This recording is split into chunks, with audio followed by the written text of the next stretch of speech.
गणपति बप्पा मोरया, मंगल मूर्ति मोर। नमस्कार दोस्तों, आज की इस वीडियो में मैं आपको बताऊंगी गणपति जी का विसर्जन कैसे करना है और उसकी क्या क्या विधि है।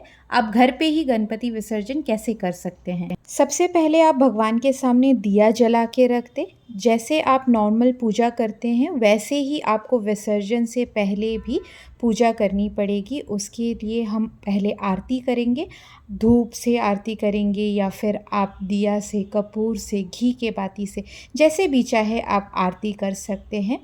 आरती करने के बाद फिर हम भगवान को फूल समर्पित करेंगे। आप फूलों की माला भी समर्पित कर सकते हैं या फिर छुट्टे फूल भी समर्पित कर सकते हैं, जैसा भी आपके पास है।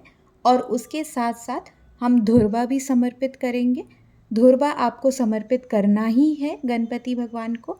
और उसके बाद हम भोग चढ़ाएंगे। आप फलों का या फिर कोई भी मिठाई या कुछ भी हो वो भोग चढ़ाएंगे और भगवान को दही भी चटवाएंगे।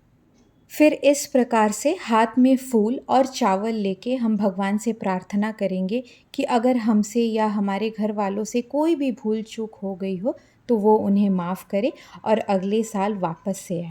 घर से जब मेहमान जाते हैं तो हम उन्हें सफ़र के वक्त खाने के लिए कुछ खाना बांध के देते हैं। उसी प्रकार से हम भगवान के लिए भी एक पोटली बनाएंगे। मैंने यहाँ पे 5 प्रकार का मेवा रखा है और इसको इस प्रकार से बांध के भगवान के हाथ में बांध देंगे। फिर एक साफ बर्तन में आपको पानी और गंगा जल मिला के रखना है और आप फूल उसमें डाल दीजिए अपने हिसाब से। थोड़े से चावल, रोड़ी, ये भी आप पानी में मिला दीजिए और मिलाने के बाद आप कलश को इस प्रकार से हिला दें ज़रा सा और फिर भगवान की मूर्ति को भी आप जगह से इस तरह हिला दीजिए।